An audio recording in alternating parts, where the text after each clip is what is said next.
The year was 2847. Earth had been a prison for 300 years. Park. Yuna crouched behind a broken wall in what used to be Seoul. The city was nothing but ruins and dust now. Tall black towers stood where her ancestors once built homes. Those towers belonged to the Veckan, the insect-like creatures who owned the planet. Who owned humanity? She was 23 years old. She had never known freedom. Neither had her mother or her grandmother. Freedom was just a word in old stories. Her younger brother, Park Jun-ho, crawled up beside her. He was 20 years old, thin and hungry like everyone else. In his hands, he carried a small radio made from stolen Veckan parts. It was illegal. If the Veckan found it, they would kill him slowly. "The signal is strange tonight," Junho whispered. "Something is different." Yuna took the radio and listened. Static filled her ears, but underneath it, she heard something else. Hum, deep and powerful, like the heartbeat of a giant. Above them, in orbit around Earth, Captain Kong Doyon stood on his command deck. He was human by blood, but Veckan by loyalty. Born on their ships, raised to serve, he had never set foot on Earth. He considered the humans below him to be animals. Useful animals, but animals still. His second officer, a Veckan female named Mora, clicked her mandibles in annoyance. The sensors are failing again. Human equipment is worthless. Doyon checked the screens himself. She was right. Every sensor was going dark, one by one. But this was not a normal failure. The pattern was too clean. Too deliberate. "Contact the surface stations," he ordered. "Find out if they see anything." Before Mora could respond, the sky changed. On Earth, Yuna saw it first. A line of golden light appeared in the darkness above. It grew wider, brighter, until it became a tear in the fabric of space itself. Through this tear came a ship. It was enormous, bigger than any Veckan vessel Yuna had ever seen. It was shaped like a teardrop made of silver and light. It moved without sound, without engines that she could see. It simply glided through the wound in reality as if space itself had invited it in. Junho grabbed her arm. "What is that? Is it Veckan?" Yuna shook her head slowly. She had lived her whole life under Veckan ships. She knew their ugly designs, their harsh angles. This was different. This was beautiful. In orbit, Captain Doyon watched with growing fear. His weapon systems were locking onto the unknown vessel, but nothing happened when he gave the order to fire. The weapons simply shut down. Not damaged. Not broken, just ... sleeping. "All systems are failing," Mora reported, her voice cracking with panic. "The ship is doing something to us. We cannot fight it. We cannot even scan it." Doyon stared at the silver vessel. In 30 years of service, he had never felt true fear. He felt it now. Then the message came. It broadcast on every frequency. It played on every screen, every speaker, every device on Earth and in orbit. It spoke in Korean first, then English, then every human language that had ever existed. The voice was calm, warm, and somehow ancient. "We are the children of Earth. We have come home.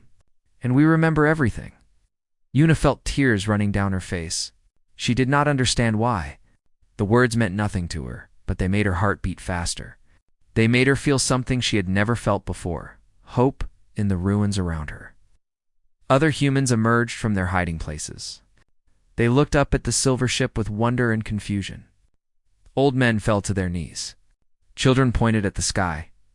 Even the Veckan guards seemed frozen, their weapons hanging useless at their sides. The ship descended slowly. It passed through the clouds like a god coming down from heaven. When it reached the ground, it did not land. It simply hovered, a few meters above the broken streets of Old Seoul. A door opened in its side. Light poured out, warm and golden, like sunlight that Earth had not seen clearly in centuries. And from that light, figures emerged. They looked human. Mostly human. They were tall, perhaps 2.5 meters. Their skin was smooth and perfect. Their eyes held strange lights like stars trapped behind glass. They moved with impossible grace, as if gravity meant nothing to them. The first to step forward was a woman.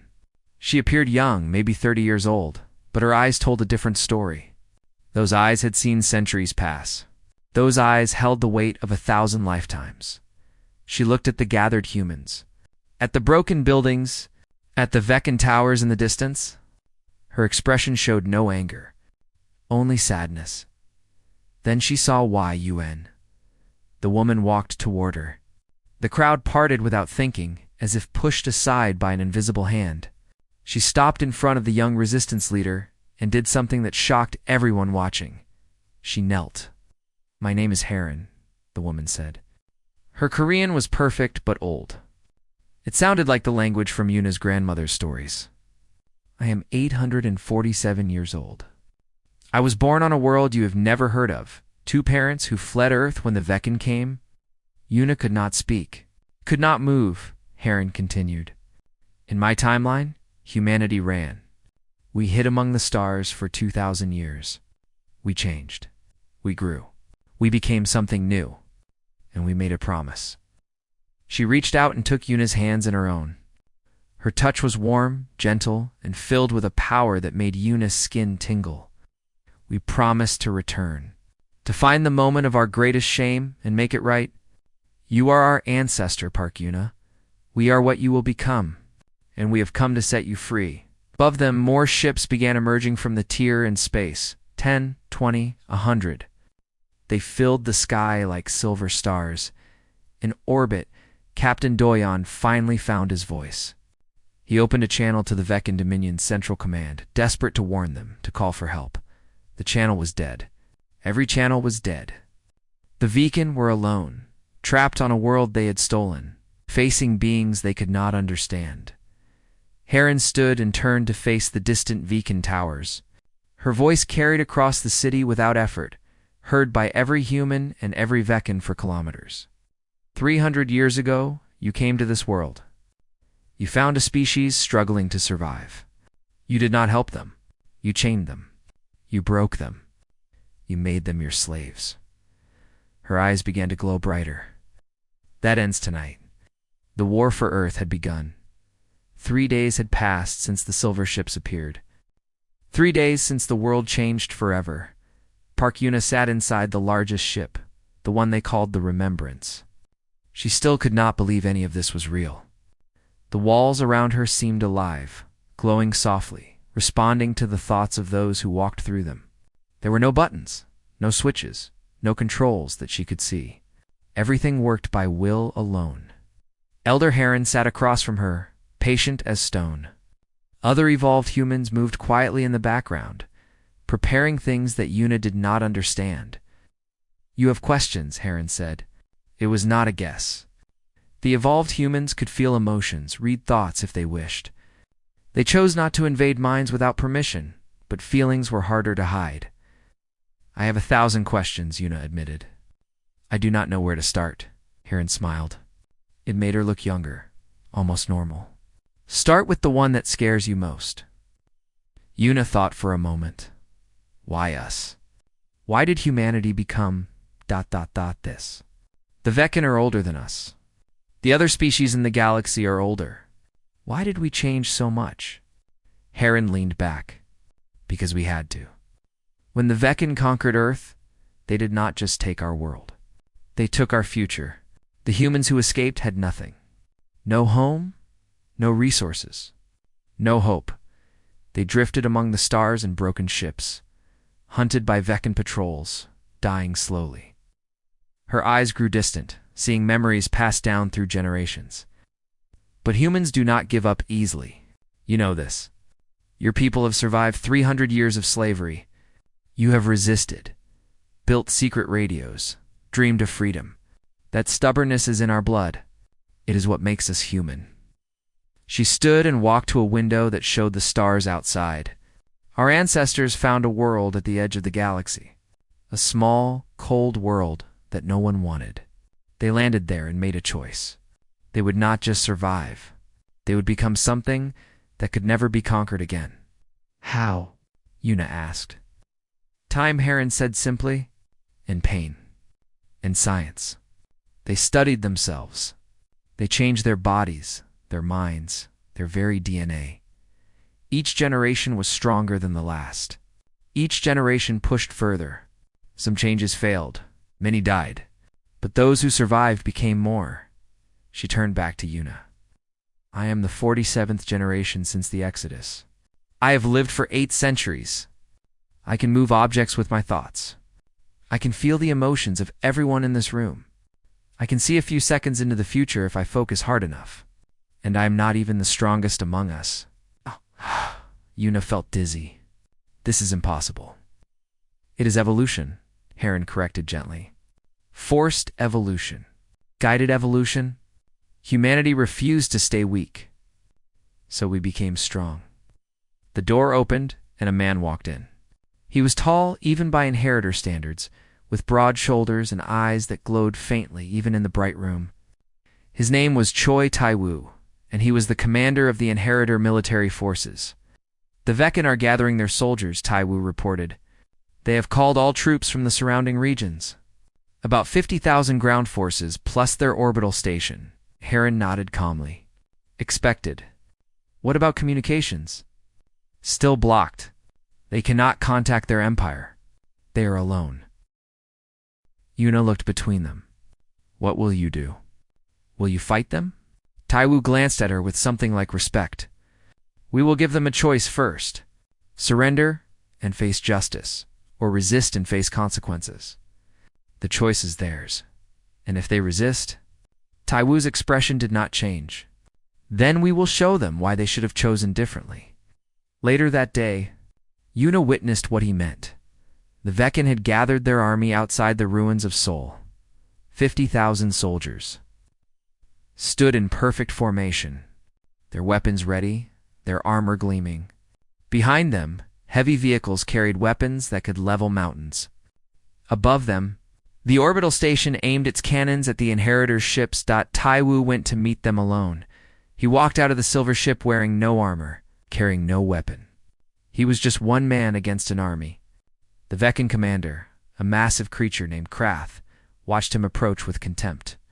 One human Krath clicked through his translator. They send one human to face us. They mock us. Tai-woo stopped 100 meters from the army. His voice carried clearly across the distance, calm and steady. I am Choi Tai-woo of the Inheritors. I speak for the children of Earth.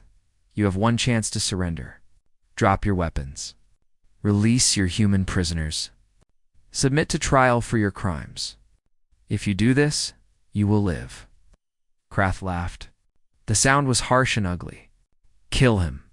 10,000 weapons fired at once. The air filled with energy beams, explosive rounds, and plasma bursts. The ground where Tai-woo stood disappeared in fire and smoke. The Veckan soldiers cheered, certain that the fool had been destroyed. Then the smoke cleared. Tai-woo stood exactly where he had been. Not a scratch on his body. Not a mark on his clothes. Around him, the air itself seemed to shimmer, as if reality had bent to protect him. You had your chance, he said. He raised one hand, palm open. He did not fire anything. He simply thought. The Veckan weapons stopped working. All of them, at once. Energy rifles went dark. Cannons fell silent. The soldiers pulled their triggers again and again, but nothing happened. The weapons were not broken. They simply refused to function. Then, Tai-woo thought again. The heavy vehicles began to rise. Slowly, impossibly, they lifted off the ground, pulled upward by invisible hands. The soldiers inside screamed as their tanks and transports floated 10, 20, 50 meters into the air. I could drop them, Tai-woo said, his voice still calm. I could crush every one of you where you stand. I could turn your orbital station into dust. I have the power to end the Veckan presence on Earth in the next 30 seconds. He paused, letting his words sink in. But I will not. Because we are not here for revenge, we are here for justice.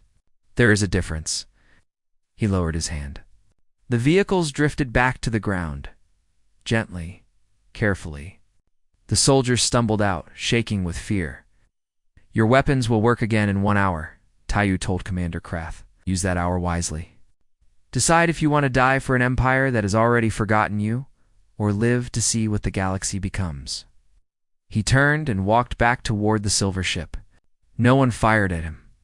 No one moved. In orbit, Captain Doyen watched through his last working sensor. His hands trembled. His whole life, he had believed in Veccan's superiority. He had believed humans were lesser beings. He had been wrong. In the ship, Yuna found Tai Wu in a quiet room. He sat with his eyes closed, breathing slowly. Using his abilities had cost him something, she realized. Even gods grew tired. "Why didn't you kill them?" she asked. He opened his eyes.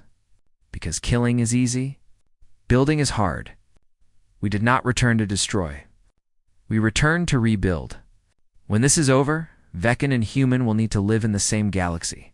That will be easier if we show mercy now." Yuna thought about his words. She thought about her grandmother, who had spent her life in chains. She thought about her brother, who had never eaten a full meal. "I'm not sure I can forgive them," she admitted. Tai Wu nodded slowly. "Forgiveness takes time. We have given you that time. Use it however you need." Outside, the sun began to set over the ruins of Seoul, for the first time in 300 years. Humans watched it without fear. The message reached the Galactic Council in 7 days. A single Veccan scout ship had escaped Earth during the chaos of the first night. Its pilot flew without stopping, burning through fuel reserves, desperate to warn the Empire. When he finally reached the council station, he collapsed from exhaustion before he could speak, but his ship's recordings spoke for him. The council chamber was ancient, built by species long extinct. 17 different races had seats here, representing thousands of worlds and trillions of beings. They had gathered for emergencies before, wars, plagues, disasters. None of them had ever seen anything like the recordings from Earth. High Commander Threll of the Veccan Dominion stood at the center of the chamber. He was old for his kind, his shell scarred from decades of war. His voice echoed with fury as the recordings played. "These creatures call themselves the Inheritors," he said. "They claim to be evolved humans. They have invaded our territory. They have disabled our weapons. They have humiliated our soldiers." The recording showed Tai Wu standing alone against the Veccan army. It showed the weapons failing. It showed the vehicles floating in the air like toys. "This is an act of war," Threll continued. "The Veccan Dominion demands the Council's support. We must destroy these abominations before they spread." Silence filled the chamber. The representatives looked at each other, uncertain. Ambassador Nira of the Solani was the first to speak. Her people were peaceful, known for their wisdom and their refusal to fight. She was small and delicate, with silver skin that reflected the chamber's lights. "High Commander," she said gently, "your people conquered Earth 3 centuries ago. You enslaved an entire species. Perhaps these inheritors are simply reclaiming what was taken from them." Threll's mandibles clicked with anger. "Humans are animals. They have no claim to anything." "The recordings suggest otherwise," Nira replied. "These beings show intelligence far beyond what you describe. Perhaps your understanding of humanity was incomplete." Before Threll could respond, another voice joined the discussion. It was deep and slow, coming from the oldest being in the chamber. First voice of the WarHFY had lived for 12,000 years. His species had traveled the stars when most other races were still learning to make fire. He rarely spoke in council meetings. When he did, everyone listened. "Remember Earth," first voice said. His compound eyes reflected the light in strange patterns. "My people visited that world long ago. Before the Veccan. Before most of you existed, the chamber grew even quieter. We found a species of apes, learning to stand upright. They were weak, primitive, barely worth noticing. We left and never returned." He paused. "It appears we made an error in judgment." Threll slammed his clawed hand against his podium. "This is not a history lesson. These inheritors are a threat to the entire galaxy. We must act now." General Balak of the WarHFY Federation leaned forward. His people were warriors, rivals of the Veccan for centuries. He had fought Threll's forces many times. Now, his scarred face showed something unexpected. interest. Tell me more about their weapons, Balak said. Our analysts have studied the recordings. We cannot identify the technology. It does not match anything in our databases. Threll hesitated. We, do not know how their weapons work. They appear to use thought alone. Thought alone, Balak repeated. No missiles. No energy beams. Just thought. Laughed. A harsh sound. And you want us to help you fight that? You coward, Threll spat. The Karathi have never refused a war. The Karathi have never fought gods, Balak replied. I am not a coward. I am intelligent. There is a difference. The argument might have continued for hours, but it was interrupted by something unexpected. The chamber's communication system activated on its own. No one had touched the controls. The great screen at the center of the room flickered, and then a face appeared. It was Elder Heron. She looked exactly as she had on Earth. Calm, ancient, powerful. Her eyes seemed to look at each council member individually, seeing them, judging them. Greetings, she said. I am Elder Heron of the Inheritors. I apologize for interrupting your discussion, but I felt it was important to speak directly. Threll pointed at the screen. This is an invasion of council space. Guards. The guards did not move. They stood frozen, not by choice, but by force. Something held them in place. Please, Heron continued. There is no need for violence. I simply wish to explain. She paused, gathering her thoughts. 2,000 years ago, my ancestors fled Earth. They were refugees, running from Veccan conquest. They had nothing. They expected to die in the darkness between stars. Instead, they survived. They grew, they changed, and they made a promise. Her expression hardened slightly. They promised to return. Not for revenge, but for justice. Earth is our homeworld. Humanity is our past. We will not leave our ancestors in chains. Bastard Nira raised her hand. Elder Heron, the Solani people support peaceful resolution. What do you want? What we want is simple, Heron replied. Earth will be freed. Every human slave in the Veccan Dominion will be released. The Veccan leadership will face trial for crimes against humanity. In exchange, we will take nothing else. We have no interest in your territories, your resources, or your conflicts. Threll laughed bitterly. You expect us to surrender? The Veccan Dominion has 10,000 warships. We have conquered 100 worlds. We will crush you. Heron looked at him with something like pity. High Commander, you conquered a species in its infancy. You caught humanity at its weakest moment and mistook that weakness for their true nature. You never imagined what we would become. We are offering you mercy. I suggest you take it, Mercy. Threll's voice dripped with contempt.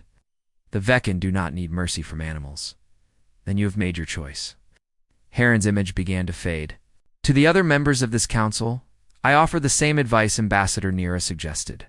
Stand aside. Let us reclaim what is ours. Interfere, and you will learn why humanity survived when so many other species fell. The screen went dark. For a long moment, no one spoke. Then High Commander Threll raised his head and addressed the chamber. The Veccan Dominion declares war on the Inheritors and any who support them. Any species that does not stand with us stands against us. General Balak shook his head slowly. Then the Karathi Federation stands against you. We will not die for your pride. One by one, other species declared their positions. The Solani chose neutrality. The Larathi remained silent. 3 species joined the Veccan. 5 refused. Ambassador Nira watched the chamber descend into chaos. She had seen wars begin before. She had never seen one begin like this. Outside the council station, in the vast darkness of space, Inheritor ships began appearing. They emerged from nowhere, silver tears in the fabric of reality. They did not attack. They simply waited. The galaxy had made its choice. Now, it would face the consequences. The Veccan war fleet arrived at Earth 6 weeks after the council meeting. 10,000 warships, the largest force they had assembled in 500 years. High Commander Threll himself led the attack from his flagship, the Dominator. He expected a difficult fight. He prepared for heavy losses. What he found was something else entirely. The Inheritor fleet was small. Fewer than 100 ships guarded Earth. The Veckan outnumbered them 100 to 1. On any normal day, this would have been a guaranteed victory. This was not a normal day. Choi Tai-woo stood on the bridge of the Remembrance, watching the enemy fleet approach. Around him, the evolved humans worked in perfect silence. They did not need to speak. Their minds were connected, sharing information faster than any computer. "They are in range," one of his officers reported. Tai-woo nodded. "Give them one chance." His voice broadcast across all frequencies, reaching every Veckan ship. "This is Choi Tai-woo of the Inheritors. You have entered protected space. Turn back now, and you will be allowed to leave. Continue forward, and you will be destroyed. This is your only warning." Threll's response came immediately. "Kill them all." 10,000 ships opened fire at once. The space around Earth filled with missiles, energy beams, and plasma bursts. The combined firepower could have destroyed a moon. It streaked toward the Inheritor fleet like a wave of death, and then it stopped. Every missile, every beam, every burst of plasma. They froze in space, hanging motionless, as if time itself had paused. The Veckan watched in disbelief as their weapons floated harmlessly between the fleets. On the Dominator, Threll screamed orders. "Fire again. Fire everything." They fired again. The same thing happened. Their weapons reached a certain point and simply stopped, caught by invisible hands. Then the weapons began moving backward. Slowly at first, then faster, the missiles and beams reversed direction. They flew back toward the Veckan fleet, toward the ships that had launched them. Threll watched his own weapons racing toward his own vessels. "Shields," he commanded. "All power to shields." The shields meant nothing. The first wave of missiles struck. Veckan ships exploded by the dozens, but the Inheritors were not finished. They did not need the returned weapons to win. They had only used them to make a point. Tai-woo raised his hand. Across the Veckan fleet, ships began to change. Their engines folded inward, collapsing into themselves. Their weapons melted, dripping like water. Their shields flickered and died. The Inheritors were not shooting at them. They were thinking at them, reshaping matter with pure will. In 30 minutes, it was over. 8,000 Veckan ships were disabled, drifting powerlessly in space. Their crews were alive but helpless. 2,000 ships had been destroyed, mostly those whose captains had refused to stop firing. The Dominator floated at the center of the wreckage, its weapons gone, its engines dead. Threll stood on his broken bridge, surrounded by the bodies of his officers. He could not understand what had happened. His entire fleet, the pride of the Veckan Dominion, defeated in half an hour? By 100 ships? By thought alone. On Earth, Park Yuna watched the lights in the sky. She stood with her brother Junho and a woman named Minji, an inheritor who had been assigned to help them. "Is it over?" Junho asked. Mingi shook her head. "The battle is over. The war is not. There are other Veckan forces throughout the galaxy. Other human slaves on other worlds. We will not rest until all of them are free." She turned to Yuna. "And you will help us." Yuna frowned. "How? I am just a normal human." "I cannot do what Tai-woo does." "Not yet," Minji agreed. "But you can learn. The abilities we have are not magic. They are evolution. And evolution can be taught." Over the following months, Minji trained Yuna and dozens of other humans. She taught them to feel the energy inside themselves, to reach out with their minds, to touch the world in new ways. It was difficult, painful. Many failed. But those who succeeded began to change. Yuna was one of the first to feel it. A warmth in her chest, a tingling in her fingertips. One day she concentrated on a small stone and watched it rise slowly into the air, just a few centimeters. Just for a moment. But it was enough. "I did it," she whispered. Tears rolled down her face. "I actually did it." Minji smiled. "This is what humanity was always meant to become." The Veckan tried to stop it. They failed. They only delayed the inevitable. Meanwhile, the war spread across the galaxy. The Korathi Federation, true to their word, attacked Veckan border colonies. Old grudges became open conflict. Other species joined the chaos, some seeking revenge against the Veckan, others trying to grab territory in the confusion. The inheritors moved through it all like ghosts. They appeared at slave worlds and freed the humans there. They disabled Veckan military bases without killing a single soldier. They were everywhere and nowhere, striking where they chose, vanishing before anyone could respond. On the Veckan homeworld, the Dominion's leaders argued about what to do. Some wanted to surrender. Others wanted to fight to the death. None of them had any idea how to win. Captain Kang Doyon had escaped Earth during the chaos of the first battle. He had returned to the Dominion, expecting to be punished for losing his station. Instead, he was ignored. The Dominion had bigger problems now. He spent his days watching the war reports, seeing the Veckan Empire crumble piece by piece. Everything he had believed was being proven wrong. Humans were not animals. The Veckan were not superior. His entire life had been built on lies. One night, he made a decision. He stole a small ship and flew back toward Earth. He did not know why. He did not know what he would do when he got there. He only knew that he needed to see the truth with his own eyes. When he arrived, the inheritors did not attack him. They simply watched as his ship landed in the ruins of Seoul. When he stepped out, Park Yuna was waiting for him. She looked different now, taller, stronger. Her eyes held a faint glow that had not been there before. But she was still recognizably human. Still recognizably the same young woman he had once dismissed as an animal. "Jeez. I remember you," she said. "You commanded the orbital station." Doyon nodded. He did not try to make excuses. "I came to understand." Yuna studied him for a long moment. Then she did something unexpected. She took his hand and led him into the city. She showed him the memorial her people were building, carved with the names of every human who had died under Veckan rule.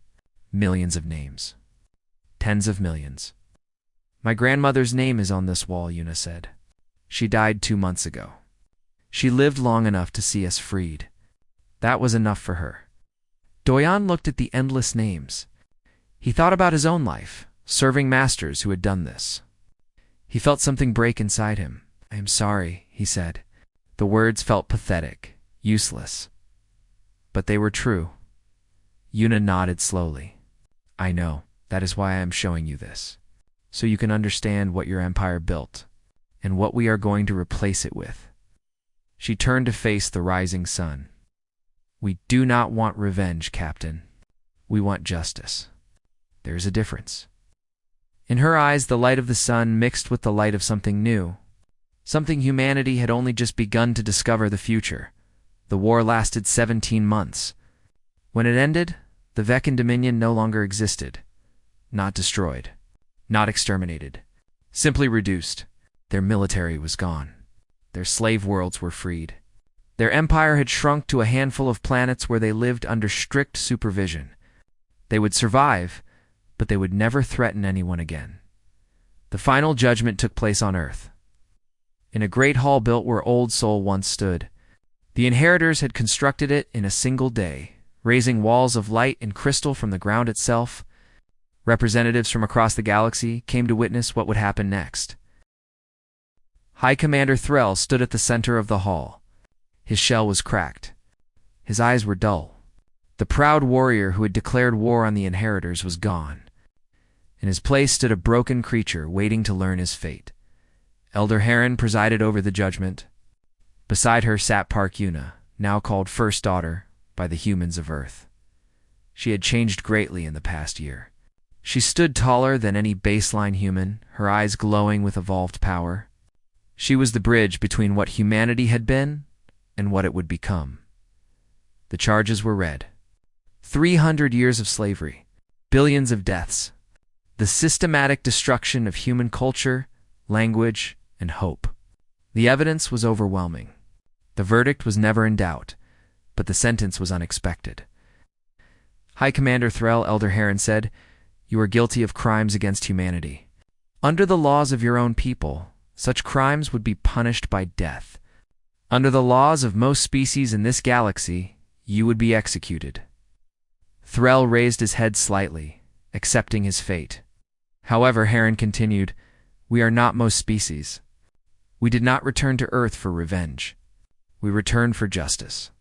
And justice is not the same as vengeance. She stood and walked toward him. You will not die today. Instead, you will live.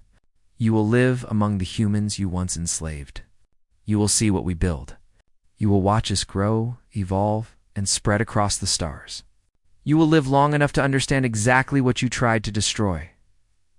She leaned closer. That is your punishment. To witness what humanity becomes. To know with every breath you take that you failed. Threll's mandibles clicked. He had expected death. This was worse. The other Veccan leaders received similar sentences. They were scattered across human worlds, forced to live among the species they had oppressed. Some eventually understood their crimes and sought forgiveness. Others never did. But all of them watched humanity rise. After the trials, the Galactic Council reconvened. This time, humanity had 17 seats at the table, one for each world that had been freed from Veccan control. First daughter Yuna represented Earth. Elder Heron represented the inheritors. Together, they spoke for a species that now numbered in the billions. Ambassador Nira of the Solani welcomed them formally. The galaxy has watched your war with great interest. Many feared you would become what the Veccan were, conquerors, tyrants. You have shown us something different. First voice of the WarHFY spoke next. His ancient voice filled the chamber. I told you before that my people visited Earth long ago. We saw primitive creatures and dismissed them. We thought they would never matter. Paused. We were fools. I have lived 12,000 years, and I have never seen a species grow as quickly as humanity. You were slaves. Now you are equals. In another 1,000 years, you may be more.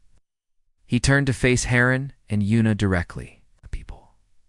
Recognize Earth as a protected origin world. We recognize humanity as an elder species in potential. This is the highest honor the WarHFY can give. Use it wisely. The declaration spread across the galaxy. Humanity was no longer a conquered species.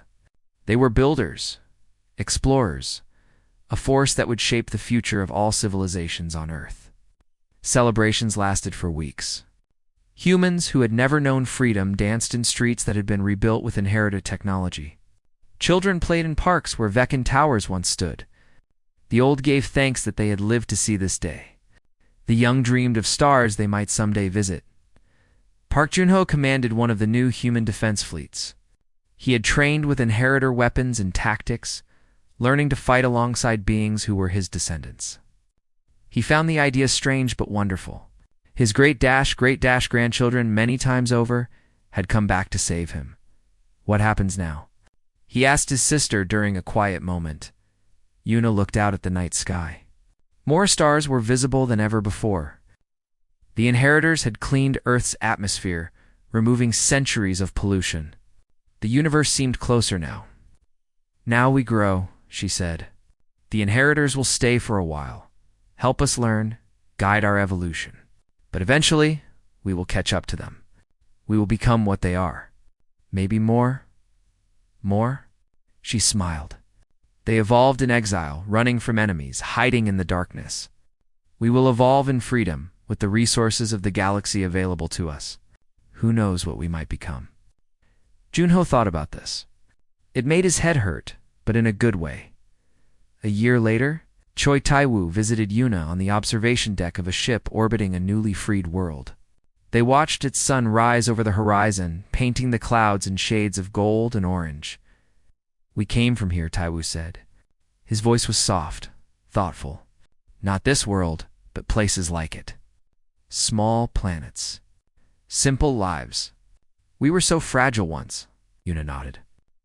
I remember being fragile. Sometimes I still feel that way. That feeling never completely goes away, Taiwu admitted. Even after 800 years, I remember what it was like to be weak. That memory keeps us humble, keeps us kind, He turned to face her. You are the first of a new generation, Yuna, the first human born in slavery to evolve beyond it. Your children and their children will grow up knowing only freedom. They will have powers we cannot imagine.